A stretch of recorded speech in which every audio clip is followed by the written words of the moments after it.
Bismillahirrahmanirrahim. Assalamualaikum warahmatullahi wabarakatuh.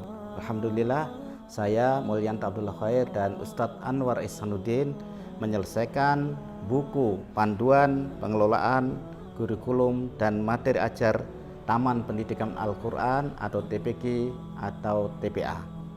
Buku ini kami susun secara khusus untuk takmir masjid, pengelola lembaga Taman Pendidikan Al-Quran, Rumah Quran, dan TKIT.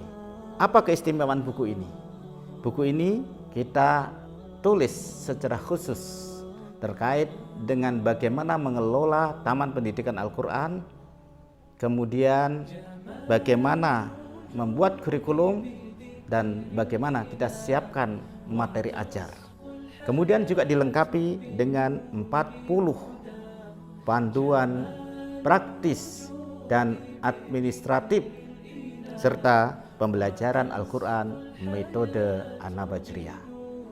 Kita kenal lebih jauh tentang buku ini. Kita buka di halaman dalam buku ini.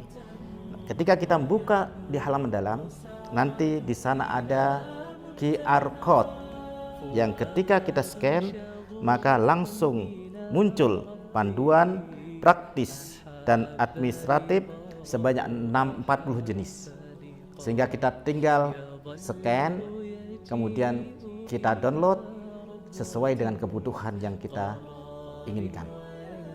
Di sini ada contohnya bagaimana formulir pendaftaran santri baru, bagaimana surat edaran, bagaimana pengadministrasian berbagai rapat-rapat, termasuk sampai pada tingkatan bagaimana acara wisuda, TPQ, dan ikrar santri Taman Pendidikan Al-Quran. Ada 40 jenis panduan praktis dan administratif yang ada di buku ini, tinggal ada download, kemudian Anda rubah sesuai dengan kebutuhan para pengelola TPQ itu sendiri. Kemudian di lembar berikutnya kita tampilkan pembelajaran Al-Quran metode An-Nabajriyah. Kita tinggal scan, kemudian di sana ada video-video tentang panduan mengajar metode An-Nabajriyah. Kemudian ada lagu-lagu, karena metode An-Nabajriyah ini secara khusus kita desain sedemikian rupa sehingga belajar baca Al-Quran mudah dan menyenangkan. Mudah dengan 3 langkah pembelajaran, yaitu menguasai huruf hijaiyah, menguasai tanda baca harokat, dan mengenal dasar-dasar tajwid, serta menyenangkan dengan lagu-lagu yang kita buat sedemikian rupa sehingga merupakan kunci-kunci dalam pembelajaran Al-Quran. Lagu kita siapkan di sini. Kemudian media pembelajaran juga bisa kita download sesuai dengan yang kita inginkan, dan di sana ada rencana pembelajaran bahwa guru mau mengajarkan materi halaman berapa, bagaimana pengajarannya, kemudian apa target yang kita inginkan, sehingga buku ini bisa diselesaikan dengan baik. Kemudian kita melangkah ke isi buku. Apa sebenarnya isi buku panduan pengelolaan kurikulum dan materi ajar TPQ TPA ini? Secara garis besar bahwa buku ini terdiri dari materi-materi baik itu terkait dengan pengelolaan, dengan kurikulum maupun dengan materi ajar.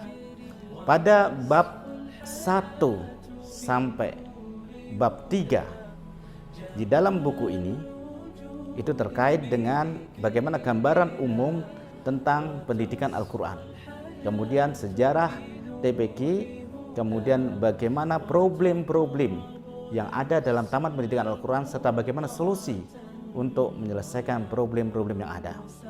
Kemudian berikutnya pada bab yang kedua, bagaimana model pengelolaan, baik pengelolaan guru, pengelolaan santri, pengelolaan kelas, pengelolaan pembelajaran, pengelolaan pendanaan, pengelolaan sarana prasarana, dan keadministrasian. Kemudian pada bab yang ketiga, buku ini berisi tentang kurikulum, proses kegiatan belajar mengajar, dan sistem evaluasi dalam Taman Pendidikan Al-Quran. Di antaranya adalah jenjang, proses, waktu pembelajaran, kemudian materi pelajaran, deskripsi materi pelajaran, distribusi materi pelajaran dan kompetensi yang diharapkan, serta program semester dan sistem evaluasi. Sedangkan pada bab yang keempat sampai bab yang ke-17 berisi materi ajar.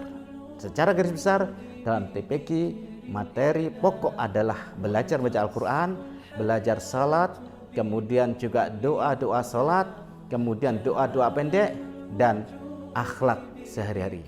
Sedangkan akidah, ibadah, kemudian ulumul Quran, kemudian sirah, tahsin, tajwid, bahasa matematik, inilah materi-materi tambahan yang diberikan kepada anak-anak kita. Kemudian lebih menarik lagi, di bab terakhir buku ini ada banyak hal yang bisa kita berikan kepada anak-anak kita. Ada 30 lagu-lagu Islami, ada game Islami sebanyak 20 game Islami, dan ada ice breaking sebanyak 25 jenis. Anda ingin tahu bagaimana contoh menggunakan lagu-lagu Islami dan ice breaking? Insya Allah akan dijelaskan oleh Ustadz Anwar Ihsanuddin. Demikian, Assalamualaikum warahmatullahi wabarakatuh.